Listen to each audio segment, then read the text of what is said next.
Katoliko man o hindi, pwedeng pumasok para magtanong. Sa mga hindi Katoliko na hindi magtatanong, magkikipagsubukan lang, pwede rin. No? Okay, so unahin natin, may tanong dito from Felix Canyo. Magandang hapon po. Tanong ko lang po sana, Father, King ang Diyos po ay omnipresent, ibig sabihin po ba na siya rin ay nasa impyerno? Oy, napakagandang tanong. Brother Tata, sabi daw ng ating turo, ang Diyos ay omnipresent. Ibig sabihin ba, nandoon din siya sa impyerno? Pakisagot, Brother Tata. Maraming salamat, Brother Jando. Magandang tanong yun. Yan ang logical na tanong, di ba? Kung ang Diyos ay omnipresent, nandun ba siya sa impyerno? So, katulad yung nagkortesi si Satanas sa ating Panginoon patungkol kay Job, di ba? Na anuhin niya si Job para po tuksoyin niya si Job para po magbalimbing, di ba? Mm-hmm. So, totoo naman, kung baga, Brother Jando, kung bigyan muna natin ng analysis, ano po ba ang ibig sabihin natin, yung analogy pala. Analogy. Halimbawa, yung nangyari ni Lazaro at sa taong mayaman. Diba ang taong mayaman nandun sa apoy? Yes. At si Lazaro at si Abraham nandun sa kanilang kaharian. Ngunit nag-conversation po sila. Ibig ba sabihin na ang Diyos nandun na sa area, ang siyang taong mayaman nandun na sa area ni Abraham? Wala. Pero kung matuturin natin, nasa omnipresence ang kanilang sitwasyon, di ba? Nandun lang, nag-conversation sila. Ngunit, nandun lang sa apoy ang taong mayaman, ngunit si Lazaro at Abraham, may boundary. Hindi yun pwede makapunta si Lazaro dahil may boundary. So, totoo naman na ang Diyos ay omnipresence nasa lahat ng lugar, ngunit hindi yun may tuturing na pati yun doon sa impyerno, nandun siya. Diba? Dahil po, yun ang area kaharian ni Satanas. Kaharian at Satanas. Pero, kung puntahan sa ating Panginoon, walang imposible dahil Diyos po siya eh.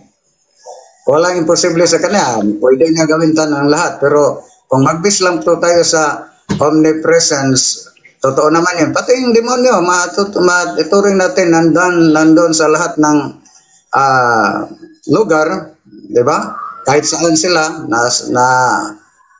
tuturing nating territorial in nature. Halos lahat ng sulok ng mundo, nandiyan sila. Ngunit, hindi nila kaya pasukin ang langit. Yun lang, Brother Jando. Baka may kadagdag dahil po logical yun. Hirap sagutin. Okay, thank you, Brother Tata. Napakaganda nung sagot mo na yun. At sunod natin, may nag-raise na. Si Ryan Michael Rosette. Ryan Michael Rosette, good evening. Hello, good evening, Bro Jando. Yes, good evening. Hello po.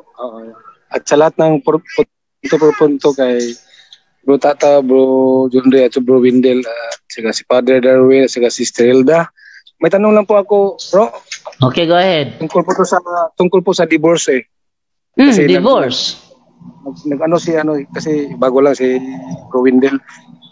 Di ba sa ating mga Katolik, bro, di ba magkuhan lang tayo ng asawa pag yung kuhan natin na wala, anong ibig sabihin no, yung sumikinilang buhay na ba?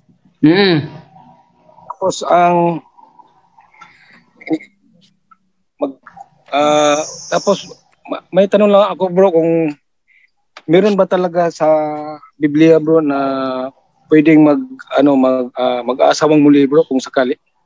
Meron. Kung sakaling asawa natin wala na sa mundo. Meron. Opo. Oh. Yun lang po ang natanong ko.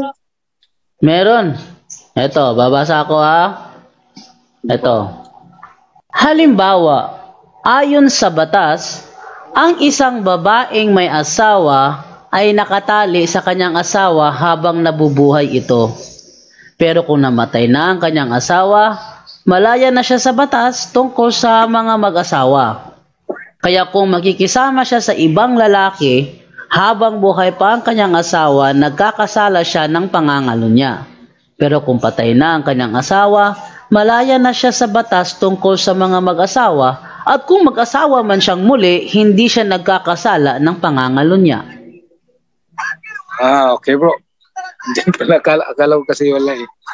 Roma 7. Okay bro, yun lang bro. Yun lang po ang tanong ko. Okay. Thank you, brother Ryan. Tama. Yan, maraming salamat sa iyong magandang katanungan.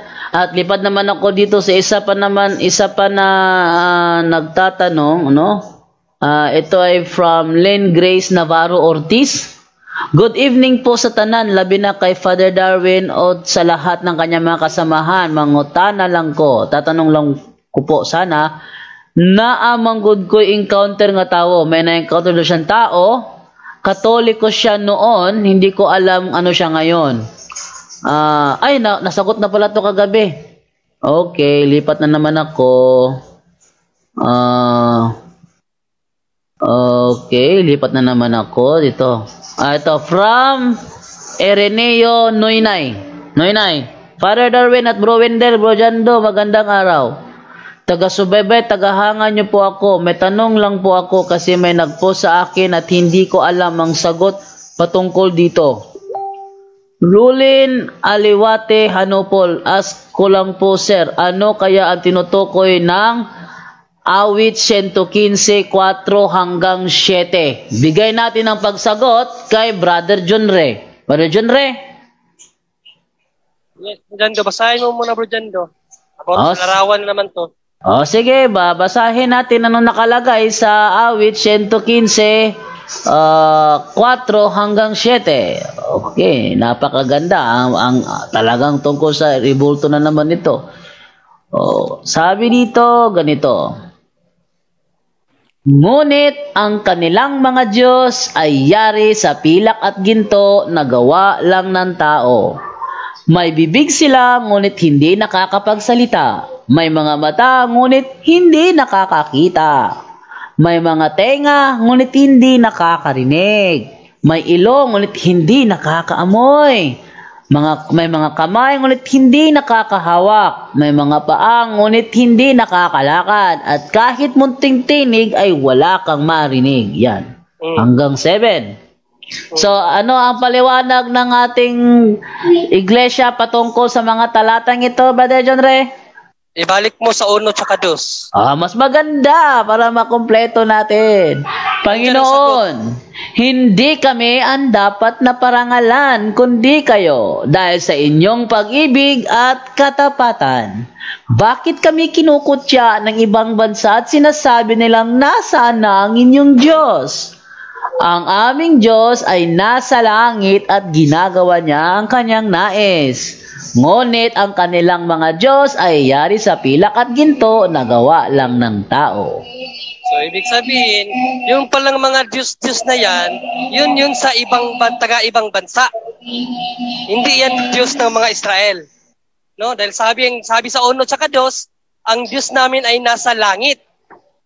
So, yung mga Diyos-Diyosan na yan, Diyos-Diyosan yan ng mga taga-ibang, hindi ng mga hindi ng bayag Israel kasi Old Testamento, wala pang Katolik dito ha, baka isama nyo na naman yan sa Katoliko. So, kaya i-base natin yung talata base sa kanyang panahon. Sa panahon na yan, mga Israelita lang. So ang sagot ni David dyan, bakit nila kami kinukutya? Ang Diyos namin ay nasa langit. Pero kaninong mga Diyos-Diyosan tinutumbok niyan? Sa kanila. Di ba sabi nila, ang mga Diyos-Diyosan nila, ibig sabihin mga pagano, hindi mga Katoliko. Okay, so sa talata pong yan, Salmo 115, 4 hanggang 7, ang sagot nasa 1 at saka 2. Basahin lang po natin. Yun lang, Bro Jando. Salamat. Ayun, napakaganda. Hinahanapan sila ng Diyos at ang sabi nila, ang Diyos namin ay nasa langit. Tanungin nyo ang Katoliko. Nasaan ang Diyos ng Katoliko? Our Father, who art in heaven, hallowed be your name. Your kingdom come, your will be done on earth as it is in heaven. Nasaan ang Diyos ng Katoliko? In heaven. Ayun, no? So, ngayon, Bro Junri. Hey, Bro Yes. Angel. Yes, Bro Angel. Bro Jando. At saka yung dasal natin, di ba sabi marami tayong Diyos din. oh, Sabihin mo, paano ba magdasal sa Nicene Creed? Paano ba yon? We believe in one God. I believe in one God, the Father Almighty, Creator of heaven and Paano earth. dumami ang Diyos? Kasi hindi kayo nagsisimba, kaya hindi nyo alam. Yan. Magsimba kasi kayo para alam nyo ang sagot. No? Kaya, napakasimple lang nung post, hindi ko alam kung Katoliko ba ito. Napakasimple lang. No? Napakasimple lang. Bakit? Basahin mo lang.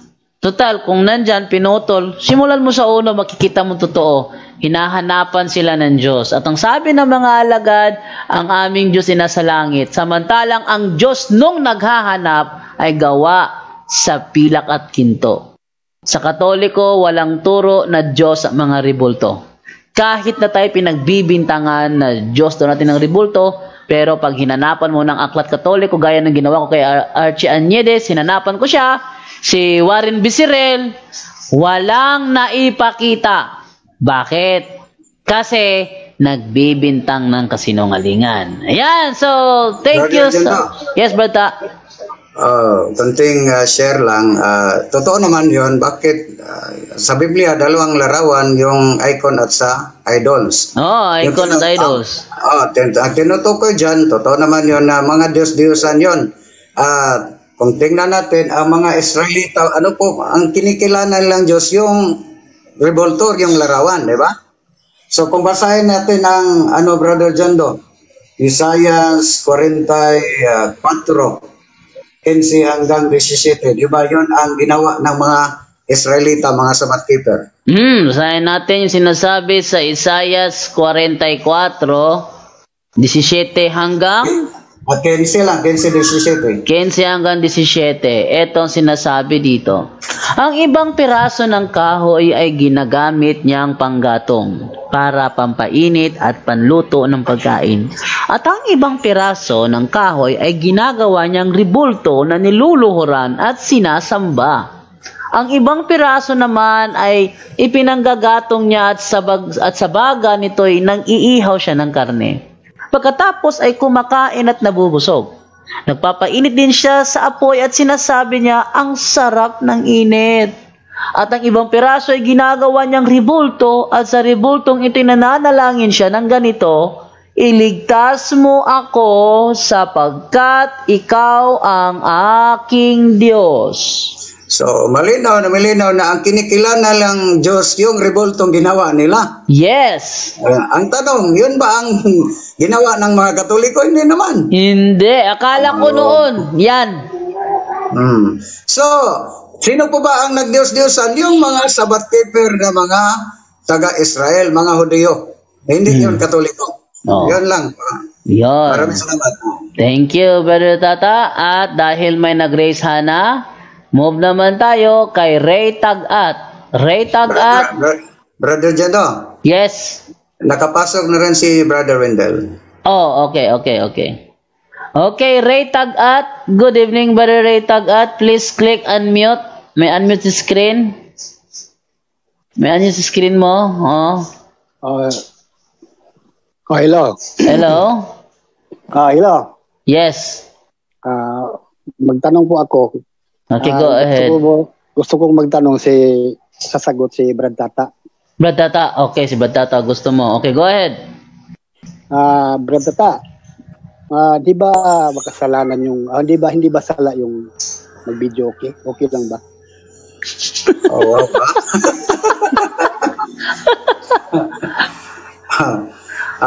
Hindi ba yung kasalanan mag-video okay? Kung tingnan natin biblical, walang mabasa sa Biblia na sala yung mag-videoke, wala ding mabasa nga bawal ang mag-videoke, di ba? So, walang mabasa, brother, dahil ang yung videoke is tradisyon naman natin yon, lalo na sa akin, wala pong ibang outlet. May time ako, mag-videoke lang. Hindi ako. Yun lang ang aking outlet pag may time po ako, brother. Hindi na, kahit nag-videoke ako, wala po akong tinatagay, di ba? Tubig lang yung palagi kong tinatagay. Yun lang, brother. Pangalawang tanong ko, yung yung halimbawa, mag-set lang ako ng apat na shot, ganun, tama na, okay lang ba yun? Okay naman, dahil yung sabi ni San Pablo sa Timoteo 5:23, pwede kayo inim ng kunting bino at pwede lagyan ng kunting tubig, di ba? Para po para po sa ating, katulad ng aking yung kababata kong kapatid na naoperahan po siya sa atin yung bato ng abdo, Brother Jando, gallstone. Yun. Dahil sabi ng doktor, dong naman sabi ng doktor, mahilig po kayo ng wili Tama naman, Dok. Mahilig siya ng wili. At hindi kayo inom ng liquor, yung wine, hindi, kahit beer, hindi ako mag-inom. So, kung mahilig po kayo ng wili, hindi kayo mahilig na mag-exercise para lalabas yung mga toxic, pwede hindi yun ang mag-cause ng bato ng abdo, sabi niya, yung mga wili. So, pwede rin ano ba sa Hilison, Brother Jando? Bisaya? Kung inom kayo matunaw ng kunting wine para po pag tunaw po sa wili. Yun ang dahilan na si Timoteo nagkasakit at sinusulatan ni San Pablo sa unang Timoteo 5:23 nga kailangan inom kayo ng kunting bino at sagulan o ano ba, lagyan mo ng kunting haluan ng kunting tubig para po para po sa iyong katawan makapagaling sa iyong sakit, di ba? Ngunit ang diyon sa Proverbs 20 kapitulo 20 versikulo Brother Jando, mayroon kayong access sa Proverbs, Proverbs 20 kapitulo 20 versikulo 1. Okay, 21. Ang sabi dito, ang sobrang pag-inom ng alak ay nagbubunga ng panunuya at kaguluhan. Kaya ang taong naglalasing ay salat sa karunungan. Yun, ang sobrang pag-inom ng alak, yung sobra, di ba? Then maglalasing na, yun ang isa tinutukoy ni San Pablo sa 1 Corinthians chapter 6, 9 hanggang 10 na special mention ni San Pablo, yung lasinggero ay parurusahan sapoy. Ngunit pwede lang tayo inom konti, di ba? Pati ating Panginoon ay unang milagro niya sa Kana is ang tubig ginawa niyang bino, di ba? Ginawa niyang wine. Pero ngunit yung mag-reason out yung mga lasinggero, hindi naman tutol ng ating Panginoon sa maglasing po tayo dahil po siya ginawa niyang bino ang yung tubig. Yun ang dahilan na yung mga lasinggero, ang bino tinubigo nila sa Bisaya. Yan lang, brother, aking masagot.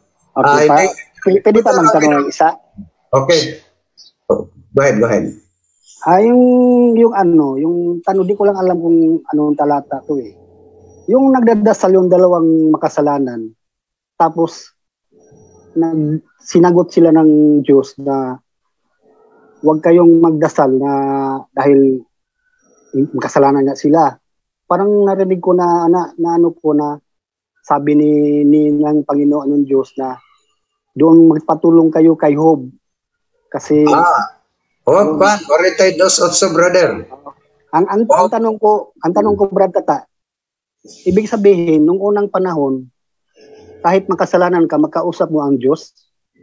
Yun po ang tanong ko. Okay. kung ako ba ang magsagot, Brother Jando? Ikaw yung gusto niya sumagot eh. Okay. Kung tingnan natin ang context, di ba? Narinig sila ng Panginoon, ngunit pinayuhan sila na yun sa Job chapter 42 verse 8 yun, mabasa natin, 42 8 na may tatlo yun, brother, tatlong tao na nanalangin sa Panginoong Diyos at sinabihan narinig sila dahil sinabihan sila ng Diyos, pinayuhan sila ng Diyos, puntahan ninyo si Job dahil siya po ang aking pakinggan, dahil siya po ang siya ang tao ng Diyos, authority ng Diyos. Yun ang dahilan, mga kapatid, na yung parable sa isang taong mayaman at ni Lazaro, di ba? Unang request ng taong mayaman pala, papuntahin si Lazaro sa kanyang kinalalagyan para po yung ano po bang bibig niya para malamigan. Pero hindi pwede. Ikalawang request niya, second option, kung pwede pabalikin mo si Lazaro sa lupa o sa libutan para mapayuhan yung 5 kapatid ko para hindi sila mapunta dito sa kinalalagyan ko. Anong sabi ni Abraham? Nandun na si Moses at mga propeta. Ibig sabihin, kung therefore ang taong mayaman sa panahon na siya ay buhay pa dito sa lupa, sa libutan, wala siyang nakilalang otoridad sa Panginoon, di ba? Panginoon Diyos, hindi siya malapit sa mga otoridad. Nakita lang niya yung may taong banal pala na si Abraham sa panahon nandun na siya sa apoy. So, ibig sabihin, mula pa sa Lumang Tipan, Old Testament, nandun na ang mga otoridad ng Panginoon na dapat nating lapitan. Yun, sa ating panahon ngayon, lalo na sa mga Katoliko, yung magisterium, mga teaching authority, yung ating Santo Papa, Cardinalis, Obispo at Kaparian. Yun, brother, na katulad ni Cornelio at ni San Pedro sa Bagong Tipan, di ba? Sa Gawa 10, 11 hanggang 15, kung basahin natin kung basahin natin, Gawa ba ito? 9 pa masiguro yun? Gawa 10 versikulo 9, di ba? Pinayuhan si Cornelio nga papuntahan si San Pedro. Di ba? So, kailangan hindi natin i-bypass ang mga authority sa Panginoon. Malapit tayo sa kanila. Yun lang ating may sagot, brother.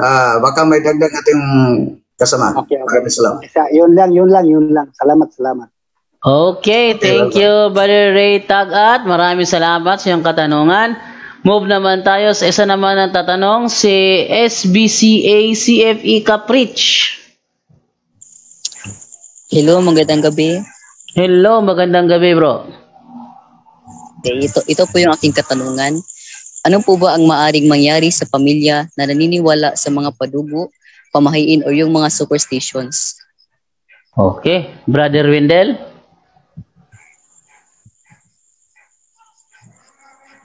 Ay, hindi ka co-host, bro. Okay, salamat, Brad Jando. Ano po ba ang pwede mangyari? Malaki ang pwedeng mangyari tulad sa pumunta ka na Nina sa office dahil mahilig sila. So, nasa extraordinary demonic attack na talaga ang nangyari sa kanila, yung demonic oppression and obsession. Dahan-dahan yan. Pwede yan na mangyari sa mga nagawa ng ganyang mga occult practices. Kung hindi yan ma-renounce at makumpisan. Yun po, Brad Jando. Okay, Brother Caprich? May second question po. Ito bang lana ng niyog ay nakakapagpagaling talaga ng mga sakit o yung nasugatan? Kasi ina-apply ito kasalanan ba ang maniwala nito sa Diyos? Okay, pwede magamit ang oil ng niyog. Pero, depende po kung ang uwil ng niyog galing sa albularyo, may contamination na yan. Kung ang gumagawa niyan ay merong pabulong-bulong, merong contamination na yan. So, kaya mag-ingat din kung saan galing. O kung kayo lang ang nagawa, walang problema yan. Basta walang occult involvement. Okay, yun lang po. Salamat. Okay, thank you, Caprich. Maraming salamat sa iyong katanungan. Yes, Brother Wendell. Hello? Di naman ako marinig. Hey. Loud and clear po kay Brother Jandor. Brother Wendell ang nawala. Si Brother Wendell nawala. Akala ko hindi naman ako marinig. Okay, move naman tayo. Isa namang tatanong naman si Barn Aswar. Barn Aswar, good evening. Good evening, bro. Good evening, bro. Magandang gabi, bro. Follow-up question lang to, bro, sa yung narinig ko kanina about sa pag-inom ng alak.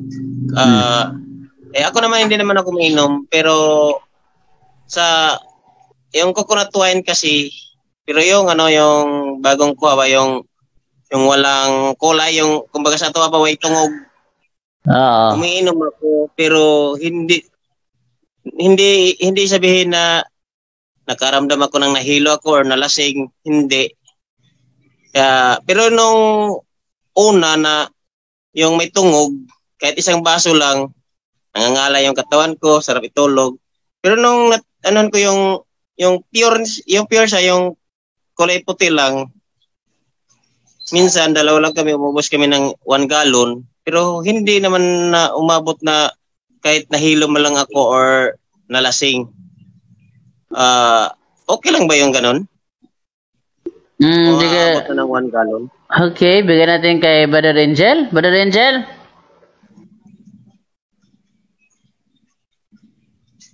Hello? Last ba? Hello po? Ikaw sumagot nun. Kung pwede. Maliwanag actually pagdating sa pag-inom ng alak po hangga't maaari pinapaiwas natin yan kasi although ang narinig natin lagi nababasa natin sa talata ang ating Panginoong Hesus ay di ba para nagpag-inuman pero hindi iba naman yung nag-inom lang siya just yung purpose niya kasi yung iba yung purpose naman kasi noon eh. Dahil sabi nga, dumating siya rito para sa mga makasalanan. So, kailangan niya makisalamuha not to get drunk, hindi yung to enjoy. Dumating ang ating Panginoong Hesus dito para sa mga makasalanan, kailangan niya makisalamuha. And then, after na medyo nakikiano na siya, makita mo, mapansin mo, pagkatapos pagkabang nag-uusap po sila, napapansin po natin, pinapasok na niya ang salita ng Diyos at salita ng kaligtasan sa mga taong makasalanan. So wag po nating yun na si Jesus nagdating o ano, no. Ang ano mo doon yung purpose mo eh. Kasi maliwanag po sa Biblia po kasi ang pinakamaliwanag dito. Sabi rito sa Roman chapter 13 po, pakibasa po. 13 verse 13 to 14. Okay, Roma 13:13. Okay, Roma 13:13. Yan. Mamuhay tayo ng marangal dahil tayo ay nasa liwanag na. Huwag nating gawin ang paglalasing, magugulong kasiyahan, sexual na imoralidad, kalaswaan, ang pag-aaway at inggitan. Sa halip, paghariin ninyo sa inyong buhay ang Panginoong Jesucristo at huwag inyong pagbigyan ng inyong makamundong pagnanasa. Napakalinaw po niya, no? Paglalasing, kung sabi nila isang beer lang, isang ano lang, pero kasi doon po kasi ang problema doon, katulad nga yung sabi mo, na isang galon na, baka sa dati isang ano lang yon, no? Isang konting-konti lang yon.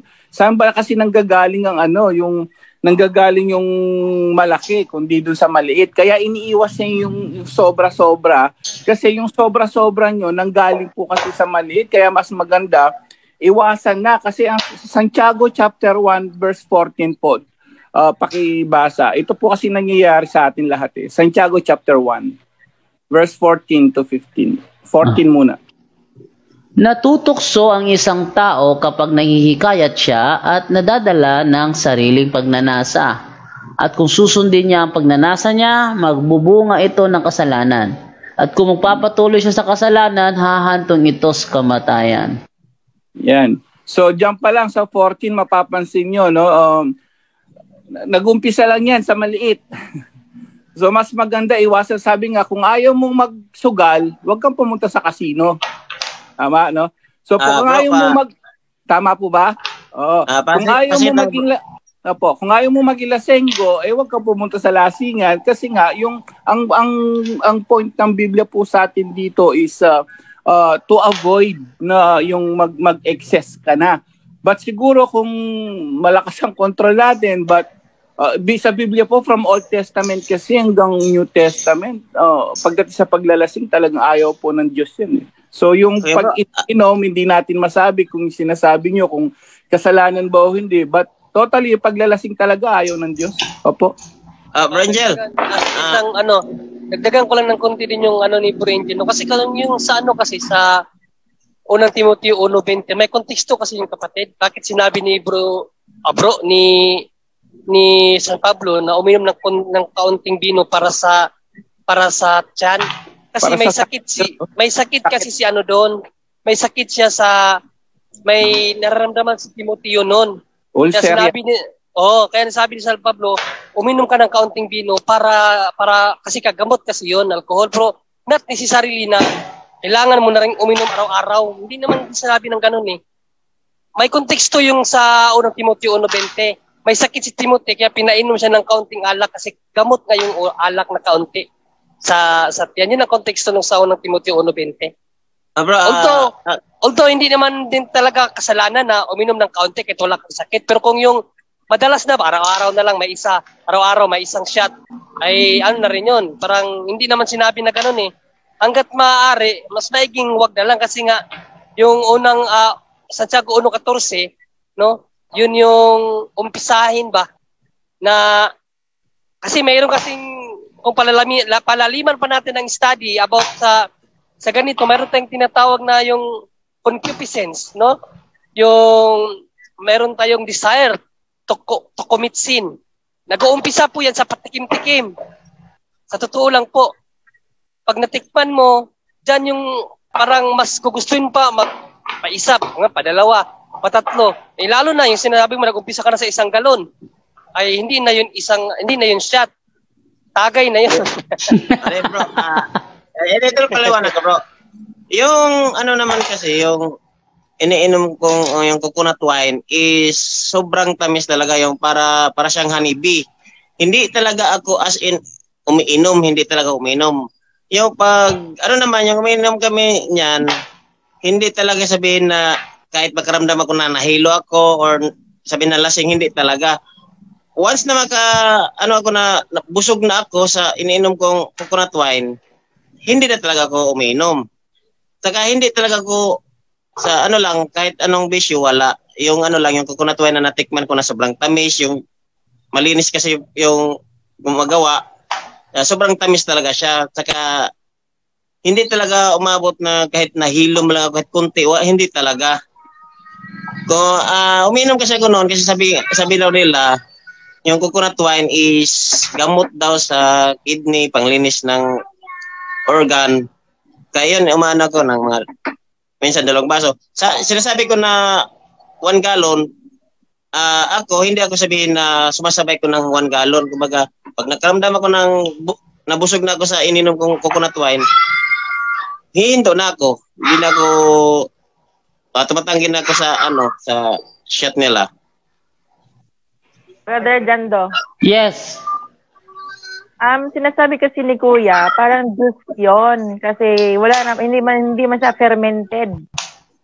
Parang hindi siya content na nakakalasing talaga. Kasi freshly from the coconut tree, walang alcohol. Wala po. Yung sobrang tamis lang talaga siya is parang honeybee siya. Pag yung coconut wine na medyo parang juice na, ayaw ko talaga uminom noon. Actually, okay lang naman niya. Sa akin, wala na problema yun. Kahit na brother, kung sa 7 capital sin, listen yung gluttony, kahit sa pagkain, Yes. sobrang Yung lahat pagkain, ng sobra. lahat ng sobra. Lahat ng sobra, kasalanan pa rin. Kasalanan. Moderate palagi.